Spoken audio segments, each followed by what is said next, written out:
আলস্য আপনার আরো একটা অত্যন্ত বড় শত্রু, যা আপনার মনের মধ্যে বসবাস করে আর ধীরে ধীরে আপনার কার্য শরীরের একটা অংশ হয়ে ওঠে। সব কাজে দেরি করিয়ে দেয়, সবকিছু নষ্ট করে দিতে পারে এই আলস্য। এই কাজ আজকে হলো না, কোনো ব্যাপার নয়, কালকে করে নেব। প্রকৃতি আমাদের এটা শেখায় না। ভেবে দেখুন, যদি সূর্য এটা ভাবে যে কাল উদিত হব না, কিছুদিন পরে উদয় হব, তাহলে কি হবে? সমগ্র পৃথিবীর বিনাশ হয়ে যাবে, ঠিক কিনা? দেখুন, এই আলস্য নিয়ে খুব সুন্দর একটা কথা আছে, আলস্যস্য কুতো বিদ্যা। অর্থাৎ যিনি অলস হয়ে বসে থাকেন তিনি বিদ্যা লাভ করেন না, জ্ঞান লাভ করেন না, আর জ্ঞান না থাকলে তিনি ধন অর্জন করতে পারেন না। তার জীবনে সুখ স্বাচ্ছন্দ্যের অভাব থাকে, বন্ধুর অভাব থাকে। যেখানে সুখ স্বাচ্ছন্দ্য নেই, মিত্র নেই, আপনজন নেই, জ্ঞান নেই, সেখানে আনন্দ কিভাবে বাস করতে পারে? সেই জন্য কথায় আছে, যিনি কর্ম করেন তিনি এই সংসারে যে কোনো সুখ স্বাচ্ছন্দ্য ভোগ করতে পারেন। তাই কর্ম করুন, সময়কে সম্মান করুন, আর এই আলস্যের উপর বিজয় লাভ করুন। আর আমার সাথে ভালোবেসে বলুন, রাধা রাধা। জীবনে যদি আপনি বন্ধু লাভ করতে চান, তাহলে আপনাকে অনেকগুলো কাজ করতে হবে। প্রথমে একজন যোগ্য পাত্র সন্ধান করতে হবে, তারপর তার সাথে সময় কাটাতে হবে, সুখ দুঃখে তার সাথে থাকতে হবে, তবে গিয়ে সে বন্ধু হবে। কিন্তু যদি আপনি শত্রু খুঁজতে চান, তাহলে কোথাও যাওয়ার দরকার নেই, কারণ আপনার সব থেকে বড় শত্রু আর কোথাও নেই, আপনারই মনের মধ্যে, আপনার চেতনায় রয়েছে। ক্রোধ, মোহ, লোভ, কাম, মদ, মাৎসর্য। এ এমন 6 সব থেকে বড় শত্রু, যা আপনার আগামী 7 জন্ম নষ্ট করে দিতে পারে, যদি আপনি এদের না সামলাতে পারেন। এবার এদের সাথে যদি যুদ্ধ করতে হয়, তাহলে একটা মহাভারতের মতো দেখুন, যেখানে অর্জুনও আপনি আর কৃষ্ণও সেই আপনি। কারণ এই যুদ্ধ আর অন্য কারোর সাথে নয়, বরং নিজের সাথে। এগুলো অন্তর মনের যুদ্ধ, আর এটা জয় করা যেতে পারে নিয়ন্ত্রণ এবং অনবরত চেষ্টার দ্বারা। তাই এটাই করুন, এই 6 শত্রুকে পরাজিত করুন এবং আমার সাথে ভালোবেসে বলুন, রাধা রাধা। বেশিরভাগ মানুষই এই কথা জানেন যে আমাদের শরীর 5টি তত্ত্ব দ্বারা নির্মিত, যাকে আমরা পঞ্চতত্ত্ব বলি: জল, অগ্নি, বায়ু, ধরিত্রী এবং আকাশ। এবার এই কথা আমরা সকলে জানি, কিন্তু এগুলোর সাথে কিছু গুণ জড়িয়ে রয়েছে যেগুলো আমরা দেখতে পাই না। যদি এই গুণগুলি আমরা আত্মসাৎ করতে শিখে যাই, তাহলে সাক্ষাৎ পরমেশ্বরের দর্শন আমরা পেতে পারি। যদি কথা বলি প্রথম তত্ত্বের, জলের কথা, জল যা প্রত্যেক জ্বলনকে শীতলতা প্রদান করে। এই জলকে দেখুন, যা শুধু প্রবাহিত হতে জানে, থামতে জানে না। জল পাথরের সাথে সংঘর্ষ করতে জানে, যার পথে অনেক বাধা আসে, কিন্তু সে প্রবাহিত হতে থাকে। নিরাকার হলো এই জল, যে কোনো পাত্রেই রাখুন না কেন, তার আকার ধারণ করে নেবে। এটাই হলো এর বিশেষত্ব, এবং এটাই হলো আমাদের শিক্ষা। কিভাবে প্রবাহমান থাকতে হবে, কিভাবে আমাদের থামলে চলবে না, তাতে আমাদের পথের মধ্যে যতই যেরকমই সমস্যা আসুক না কেন, আমাদের এই জলের মতোই নিরাকার হয়ে যে কোনো পরিস্থিতিতেই প্রবাহমান থাকতে হবে। এই শিক্ষাই জলের থেকে লাভ করুন, আর আমার সাথে ভালোবেসে বলুন, রাধা রাধা। পঞ্চতত্ত্বের মধ্যে দ্বিতীয় তত্ত্ব হল ধরণী, ভূমি, যাকে আমরা ধরণী মাতা বলি। এই ধরণী ধৈর্য ধারণ করে, আর এর ওপরেই আমাদের সমগ্র সংসার নির্ভরশীল। কারণ এই ভূমি সহ্য ক্ষমতা রাখে, এর সহ্য ক্ষমতা হলো অপরিসীম। সন্তান যতই আঘাত প্রদান করুক না কেন, প্রেম পূর্বক সহ্য করে আর তার বদলে অমূল্য রত্ন প্রদান করে। সন্তান যদি হাল চালায় তাহলে তার বদলে তাকে অন্ন প্রদান করে। এটাই হলো ধরনী। এবার এর থেকে আমরা কি শিক্ষা পেতে পারি? এটাই যে কারোর জন্য কিছু করা বা কাউকে কিছু দেওয়া মনে কোনো কামনা ছাড়াই। আর এই কথাটা বুঝে যান, যদি কারোর জন্য কামনা না রেখে বা কোনো পাওয়ার আশা না রেখে কারোর জন্য কিছু করেন বা কারোকে কিছু দেন, যদি এটা আপনি শিখতে পারেন তবে আপনি ভালোবাসতে শিখে গেছেন। আর সেই জন্যই এই ধরিত্রীকে মাতা বলা হয়, কারণ মাতা শুধু উনি নন যিনি গর্ভে সন্তানকে ধারণ করেন, মাতা তো উনিও যিনি জীবন বাঁচতে শেখান, যিনি জীবন বাঁচার উদাহরণ প্রদান করেন। তাহলে ধরনীর থেকে এই নিঃস্বার্থ ভাব শিখুন, নিঃস্বার্থ ভালোবাসা শিখুন, আর এই ভালোবাসার সাথেই বলুন রাধা রাধা। বায়ু পঞ্চতত্ত্বের মধ্যে তৃতীয় তত্ত্ব। কেউ একে সমীর বলে, আবার কেউ একে পবন বলে। প্রথম কথা হলো এটাই যে এই বায়ু আমাদের জীবন দান করে প্রতিদিন, প্রত্যেক মুহূর্তে। এই বায়ুর কারণেই আমরা নিঃশ্বাস নিতে পারি, জীবিত থাকতে পারি। এই বায়ুই হলো সেই যা সকল মেঘেদের একত্রিত করে একটি স্থানে আর বর্ষা ঘটায়। আর এই বর্ষার কারণেই এই ধরিত্রীতে অন্ন উৎপন্ন হয়। এই বায়ুকে দেখুন, কখনো এতটা সৌম্য যে আপনার কোনোই তফাৎ বোধ হয় না, আর কখনো কখনো এমন রূপ ধারণ করে ফেলে যে অনেক বড় বড় পর্বতের আকার পর্যন্ত বদলে ফেলে। এটাই হলো বায়ুর বিশেষত্ব। বায়ু শেখায় যে সময়ের সাথে সাথে বইতে থাকো, সকলকে জীবন দান করো, সকলকে সাহায্য করো, কিন্তু যখন বিপদ সামনে আসবে তখন দৃঢ় হয়ে সম্মুখীন হও। বাধা অনুযায়ী নিজেকে গড়ে নিতে হবে, আর কখন কতটা কঠোর হতে হবে আর কখন কতটা সৌম্য হতে হবে এটা বায়ুকে দেখে শিখুন, আর আমার সাথে ভালোবেসে বলুন রাধা রাধা। অগ্নি চতুর্থ তত্ত্ব, সব থেকে বেশি গুরুত্বপূর্ণ কিন্তু তার থেকেও বেশি ভয়াবহ। কখনো অগ্নিকে নিয়ন্ত্রিত রূপে উনুনে জ্বলতে দেখেছেন? এই অগ্নি আমাদের খাবার বানাতে সাহায্য করে, যা আমাদের শক্তি প্রদান করে। কিন্তু এই অগ্নি যখন বিচলিত হয়ে, অনিয়ন্ত্রিত হয়ে কোনো বনের আগুন হয়ে ওঠে, তখন মহা বিনাশ ঘটে যায়। আপনারই অন্তরের ঊর্জা হলো এই অগ্নি। এটা আপনার শক্তিও, আপনার ক্রোধ। একে ব্যবহার কিভাবে করবেন তা আপনারই হাতে। যদি কোনো ব্যক্তি নিজের অন্তরের এই ঊর্জাকে ব্যবহার করেন শক্তির রূপে, তাহলে সে বিকাশ ঘটাতে পারে, নির্মাণ ঘটাতে পারে। কিন্তু যদি কোনো ব্যক্তি তার অন্তরের ঊর্জাকে বিধ্বংসী অস্ত্র বানিয়ে ফেলেন, তাহলে নিশ্চিত রূপে মহা বিনাশ ঘটতে পারে, যাতে বিনাশ তারও অবশ্যই হবে।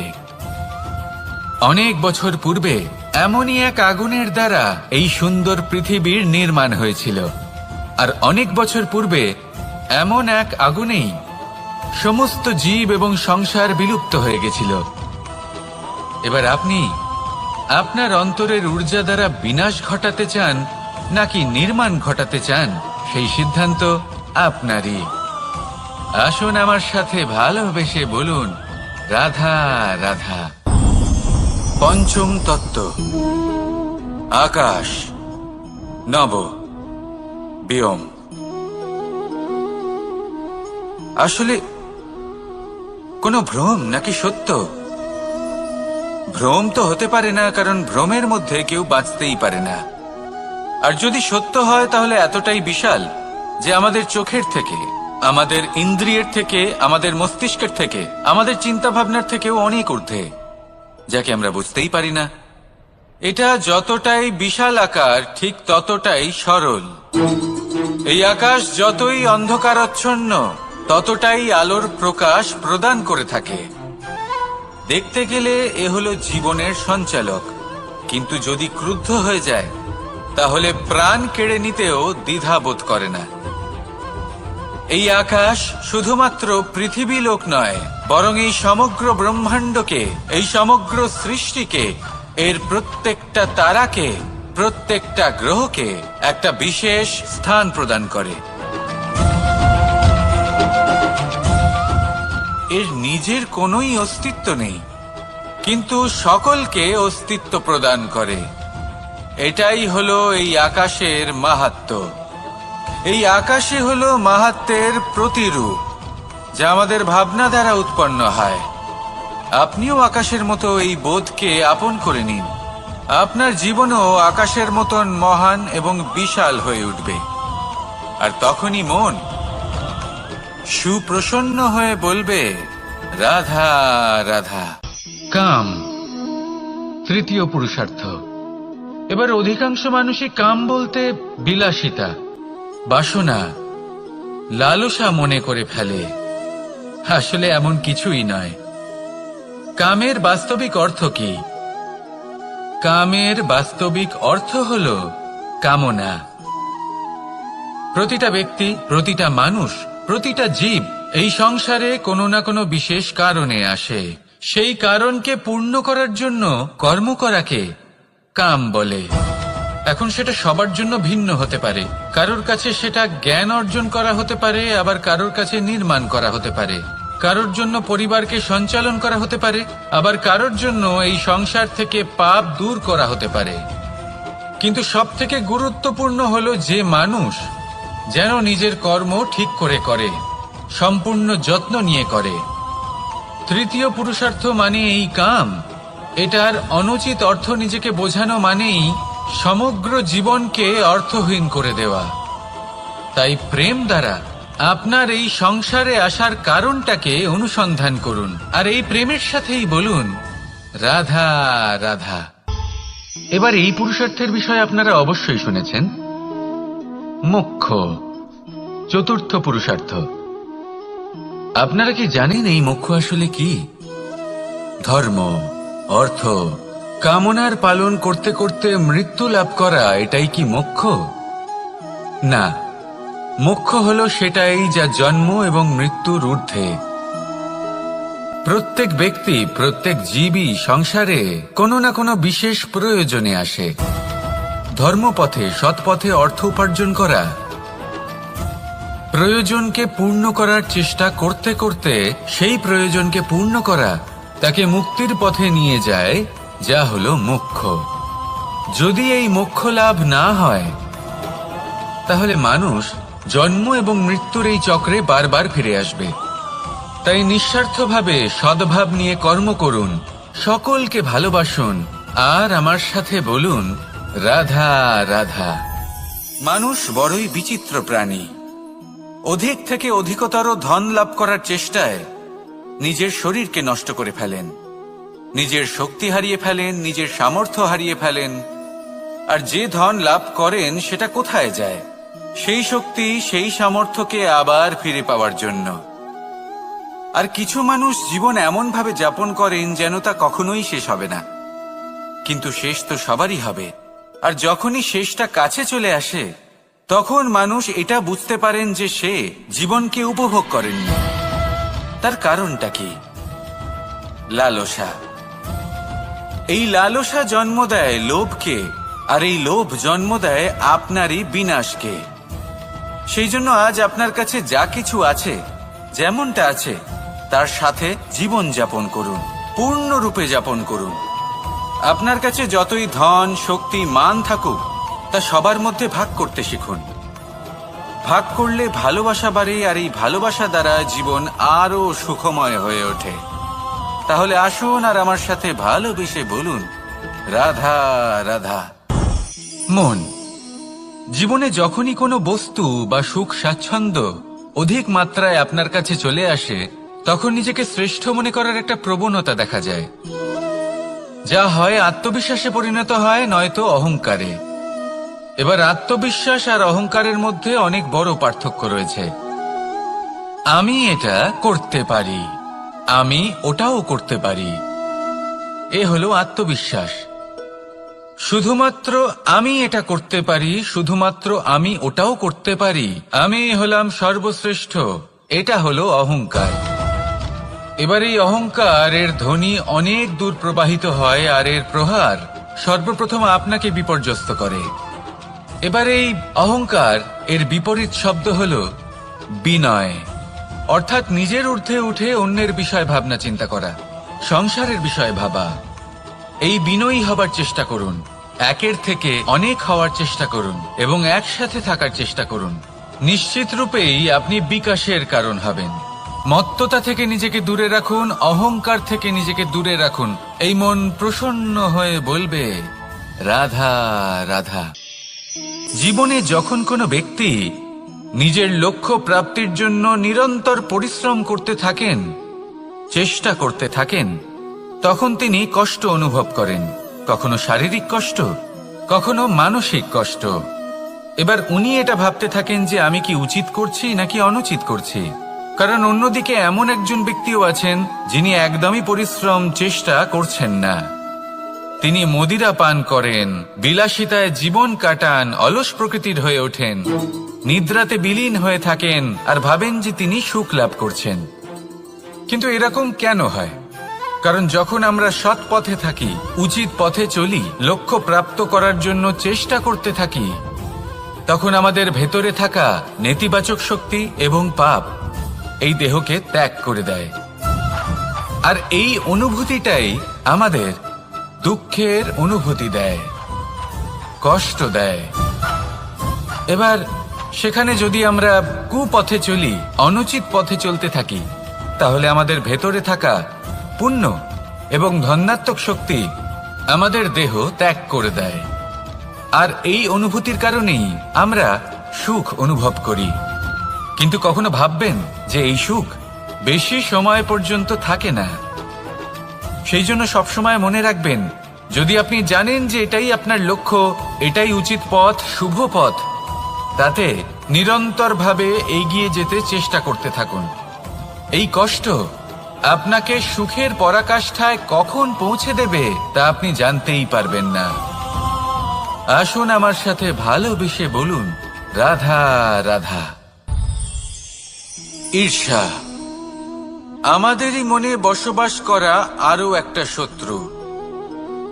তবে এই শত্রু কখনো কখনো আমাদের জন্য লাভদায়কও হতে পারে, কিন্তু যদি আমরা সতর্ক না থাকি তাহলে সেটা ততটাই ঘাতক হয়ে উঠতে পারে। যদি আপনার কোনো প্রতিদ্বন্দ্বী থেকে থাকে যে এগিয়ে চলেছে, তাকে দেখে আপনার মনে ঈর্ষা উৎপন্ন হয়, আর ঈর্ষাবশত আপনি নিরন্তর চেষ্টা করতে থাকেন, পরিশ্রম করতে থাকেন সামনে এগোনোর জন্য, তাহলে তার দ্বারা আপনার বিকাশই হবে। কিন্তু যদি আপনি নিজের বিরোধীকে শেষ করতে দেওয়ার জন্য অগ্রসর হন, তাকে বিনাশ করার জন্য অগ্রসর হন, তাহলে এই ঈর্ষা প্রথমে আপনার বিনাশ অবশ্যই করবে। একটা কথা আছে, এটা পশু প্রবৃত্তি, আপনি শুধুই নিজের বিকাশের কথা ভাববেন। তিনিই হলেন প্রকৃত মানুষ, যিনি অন্য মানুষের জন্য প্রাণও দিতে পারেন। এই ঈর্ষা যদি আপনাকে বিকাশের পথে নিয়ে যেতে পারে তাহলে খুবই ভালো। যদি আপনাকে অন্য কাউকে বিনাশ করে দেওয়ার পথে অগ্রসর করে, তাহলে তার থেকে দূরে থাকাই ভালো। যেমন ধরুন, আপনার কাছে একটা সূচ আছে, যার দ্বারা আপনি ছেঁড়া কাপড়ও সেলাই করতে পারবেন বা অন্য কারোর পাত্রে ছিদ্রও করে দিতে পারবেন। আপনি কি চাইবেন, নিজের বিকাশ নাকি অন্য কারোর বিনাশ? সিদ্ধান্ত আপনারই। আসুন আর আমার সাথে ভালোবেসে বলুন রাধা রাধা। বিষ এবং অমৃত, এর ভিত্তিতেই সংসার চক্র চলতে থাকে। যখন সমুদ্র মন্থন হয়েছিল তখন এই দুই প্রাপ্ত হয়েছিল। প্রথমে বিষ পাওয়া গেল, তারপর অমৃত। জীবন মন্থন করলেও এগুলো লাভ করা যায়। এবার এই যে বিষ, তা হলো অমৃতের থেকে অনেক বেশি শক্তিশালী এবং সেই জন্যই অনেক বেশি ঘাতকও। এবার বোঝার চেষ্টা করি এই বিষ আসলে কি। যে কোনো বস্তু বা কোনো ভাব যদি মাত্রার থেকে বেশি পরিমাণে আপনার কাছে থাকে, প্রয়োজনের থেকে বেশি আপনার কাছে থাকে, তাহলে সেটা আপনার কাছে বিষ সমান হতে পারে। তা সে ধন হোক, শক্তি হোক, সম্মান হোক, ইত্যাদি ইত্যাদি। যদি আপনার কাছে এমন কিছু থেকে থাকে যা মাত্রার থেকে বেশি পরিমাণে আপনার কাছে আছে, তাহলে তাকে ভাগ করতে শিখুন। যদি আপনি ভাগ করতে শিখে যান, তাহলে এই বিষই আপনার জন্য অমৃতে পরিণত হবে, আর তাদের কাছেও অমৃত সমান হয়ে উঠবে যাদের এই সাহায্যের প্রয়োজন। তাহলে ভাগ করে নিতে শিখুন আর আমার সাথে ভালোবেসে বলুন, রাধা রাধা। কোনো বাড়িতে, কোনো পরিবারে যখন কারোর জন্ম হয়, তখন তা কত সুখের মুহূর্ত হয়। সেই ছোট্ট সন্তান যখন কিছুটা বড় হয়, সে হাঁটার চেষ্টা করে, আর সেই প্রক্রিয়াতেও খুব বড় একটা শিক্ষা লুকিয়ে রয়েছে, ঠেলে দেওয়া। যখন আপনি হাঁটতে চান, সামনে এগোতে চান, তখন আপনি কি করেন? নিজের পায়ের তলার যে মাটি, তাকে আপনি পেছনে ঠেলে দেন। ব্যাস, এই একই জিনিস তো জীবনেও শিখতে হবে। এবার যদি আপনি জ্ঞানের পথে অগ্রসর হতে চান, তাহলে অজ্ঞানতাকে পেছনে সরিয়ে দিতে হবে। যদি আপনি প্রকাশের দিকে এগোতে চান, তাহলে অন্ধকারকে পেছনে সরিয়ে দিতে হবে। যদি আপনি ভবিষ্যতে সফল হতে চান, তাহলে অতীতের যে অসফলতাগুলিকে পেছনে সরিয়ে দিতে হবে। যে জল বইতে বইতে থেমে যায়, তাকে আমরা নালা বলে থাকি। তার থেকে দুর্গন্ধ বের হয়, কিন্তু যে জল বইতেই থাকে তাকেই আমরা পবিত্র জল বলি। তাহলে আপনিও কর্ম করতে থাকুন, কখনো থামবেন না, আর আমার সাথে ভালোবেসে বলুন, রাধা রাধা। যোগাসন। যোগাসনে আসন অত্যন্ত গুরুত্বপূর্ণ। এবার আমি বলবো সবথেকে শ্রেষ্ঠ আসন কোনটি। আশ্বাস। নিজেকে আশ্বস্ত করতে থাকুন যে আমি আছি, সব ঠিক হবে, যা হচ্ছে ভালোর জন্য হচ্ছে। এই আশ্বাস আপনাকে জীবনে এমন ধনাত্মক বিশ্বাস দেবে যে আপনি বড় বড় সমস্যার সমাধান করতে পারবেন। এবার যদি কথা বলি সবথেকে কঠিন সময়ের, তাহলে সেটা হলো বিচ্ছেদের। যা মা সীতাকে সহ্য করতে হয়েছে শ্রীরামের জন্য, রাধা কৃষ্ণকেও সহ্য করতে হয়েছে। যে ব্যক্তি বিচ্ছেদের সময় সঠিক পথে চলে এসেছে, সে জীবনে অনেক শ্রেষ্ঠ স্থানে অবশ্যই পৌঁছতে পারবে। এবার যদি কথা বলি সবথেকে জরুরি এবং গুরুত্বপূর্ণ সময়ের, তাহলে সেটা হলো সংযোগ। সকলকে সাহায্য করতে থাকুন।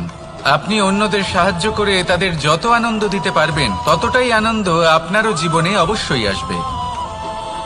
আসুন আর আমার সাথে ভালোবেসে বলুন, রাধা রাধা। কামবোধ। এটাই আপনার অন্তরের প্রথম শত্রু। বেশিরভাগ মানুষই কামবোধ বলতে লালসা বোঝেন, কিন্তু এটা সম্পূর্ণ সত্য নয়। কামের আসল অর্থ হলো কামনা। এটা খুবই সহজ ব্যাপার। মনুষ্য শরীর থাকলে, মানুষের মন থাকলে, এই কামনা অবশ্যই থাকবে। এবার এটাই দেখতে হবে যে এই কামনা নেতিবাচক কামনা নাকি ইতিবাচক কামনা। অন্য কারোর জিনিসে নজর দেওয়া, অন্য কোনো মানুষের উপর নজর দেওয়া, কোনো অনুচিত বস্তুর দিকে নজর দেওয়া, এ নেতিবাচক কামনা।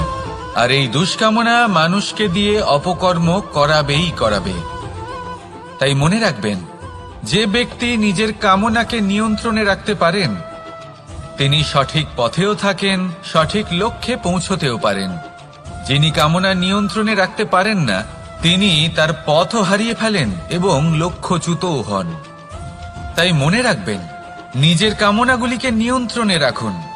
কাম নামক এই শত্রুর ওপর বিজয় লাভ করুন, আর আমার সাথে ভালোবেসে বলুন, রাধা রাধা। ক্রোধ। আপনার অন্তরের আরো একটা শত্রু। এই ক্রোধ আসলে কি? আপনার মনের এক ভাবনা, যা আপনার মনেই উৎপন্ন হয়। এই মন আত্মার সাথে যুক্ত থাকে। এখন একটা ভাবনা যা আত্মার সাথে যুক্ত থাকে, তাকে অনুচিত কেন বলা হয়, সেটা বোঝার চেষ্টা করুন। ক্রোধ কখনো কখনো জরুরি হয়, বিশেষ রূপে তখন যখন আপনি সঠিক পক্ষে দাঁড়িয়ে রয়েছেন এবং সামনের ব্যক্তি অধর্মের পক্ষে রয়েছেন। আর বিনম্রভাবে মানছেন না। যেমন শ্রীরাম ক্রুদ্ধ হয়েছিলেন সাগরের ওপর, ওটা উচিত ছিল, আর তা ততক্ষণই উচিত যতক্ষণ আপনি ক্রোধকে নিয়ন্ত্রণ করছেন। যদি ক্রোধ আপনাকে নিয়ন্ত্রণ করতে শুরু করে তাহলে পরিস্থিতি এমনও হতে পারে, ধরুন একজন ব্যক্তির প্রতি ক্রোধের কারণে আপনি তার ক্ষতি করতে চান। আপনি একটা কয়লা হাতে নিলেন, আর সেই কয়লা সামনের ব্যক্তির ক্ষতি করার পূর্বে আপনার হাত জ্বালিয়ে দেবে। ব্যাস, ক্রোধ এটাই করে, সর্বপ্রথম আপনার ক্ষতি করে, আপনার বিবেক হরণ করে নেয়, আপনি আপনার নিয়ন্ত্রণ হারিয়ে ফেলেন, আর সবকিছু নষ্ট হয়ে যায়। বেশিরভাগ মানুষ ক্রোধে এমন সিদ্ধান্ত নেন যে সেটা তাদেরই বিনাশের কারণ হয়ে দাঁড়ায়। আর কিছু মানুষ বলেন যে আমাদের জীবনে এত যন্ত্রণা আছে, এত সংকট আছে যে ক্রোধ উৎপন্ন হবেই। আর এরকম সময় এটাই উচিত হবে যে আপনি নিজেকে ক্রোধের থেকে দূরে রাখুন, আর তারপর সমস্যার নিবারণ করুন। আর এই নিবারণই আপনার জীবনকে একটা শ্রেষ্ঠ স্তরে পৌঁছে দেবে। তাহলে ক্রোধ থেকে দূরে থাকুন, সুপ্রসন্ন থাকুন, আর আমার সাথে ভালোবেসে বলুন, রাধা রাধা। লোভ আপনার অন্তরের আরো একটা শত্রু। দেখতে গেলে এটা একটা শব্দ, একটা সংস্কৃত শব্দ, লব ধাতু থেকে উৎপন্ন হয়েছে। এর অর্থ কিছু লাভ করা। কিছু লাভ করা অনুচিত নয়, আরো কিছু লাভ করাও অনুচিত নয়, কিন্তু সব থেকে বেশি আমিই লাভ করব, আমি আরো চাই, আরো বেশি চাই, আরো বেশি পেতে চাই, এটাই হলো লোভ। আর এই লোভ যখন গ্রাস করে তখন আপনি যা পেতে চান, সে ধনই হোক বা মানই হোক, তা অর্জন করার জন্য মানুষ যে কোনো স্তরে পৌঁছে যেতে পারে।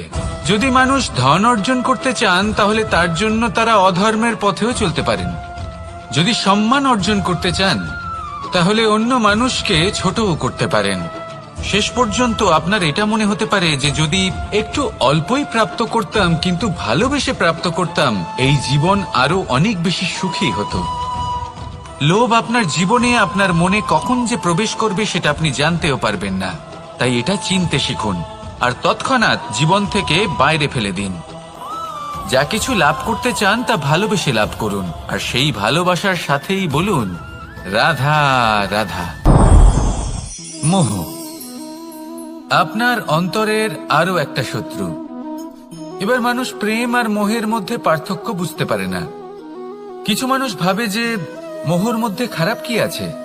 যদি কোনো মানুষের তার বাবা মার প্রতি, তার সন্তানের প্রতি মোহ থাকে, তবে খারাপ কি আছে? খারাপ আছে, আর সেটা তাদের জন্য খারাপ হতে পারে যাদের প্রতি আপনার এই মোহ আছে। এবার মোহ আর প্রেমের মধ্যে পার্থক্য আপনাকে বোঝাচ্ছি। মোহ শুধুমাত্র পেতে চায়, সেখানে প্রেম শুধুমাত্র দিতে শেখায়। এই দুই পরিস্থিতিতেই আপনার হাত প্রসারিত থাকে। মোহের ক্ষেত্রে কোনো বস্তু বা কোনো ব্যক্তিকে লাভ করার জন্য, আর প্রেমে শুধুই প্রদান করার জন্য। মোহর বশে আপনার পায়ে বাঁধন পড়ে যেতে পারে। যদি মাতা পিতার তার সন্তানের প্রতি মোহ থাকে তাহলে তারা তাদের সন্তানকে কখনো দুঃখে, চিন্তায়, যন্ত্রণায় দেখতেই পারবে না। সেই জন্য তারা সন্তানকে বেঁধে রাখতে চান একটা সুরক্ষিত ক্ষেত্রে, যেখান থেকে না তারা সংসারকে দেখতে পায়, না পরখ করতে পারে, না কিছু শিখতে পারে, না বিকট পরিস্থিতির সম্মুখীন হতে পারে। ঠিক যে কারণে তারা দুর্বল হয়ে পড়ে, অজ্ঞানী হয়ে ওঠে। তাদের বিকাশ সেখানেই স্তব্ধ হয়ে যায়, আর সেখানে প্রেম শুধুমাত্র বিকাশের পথে নিয়ে যায়। মা বাবা যদি সন্তানকে ভালোবাসেন তাহলে তাকে ছেড়ে দেন, যে যাও সংসারকে দেখো, পরখ করো আর শেখো। কিভাবে এর সাথে লড়াই করতে হবে সেটা নিজে শেখো। নিজের শক্তি নিজেই বাড়িয়ে তোলো, নিজের পথ চয়ন করো। সেই জন্য এই মোহর শিকল ভেঙে ফেলুন আর প্রেমকে আপন করে নিন। আর এই প্রেম দ্বারাই বলুন, রাধা রাধা।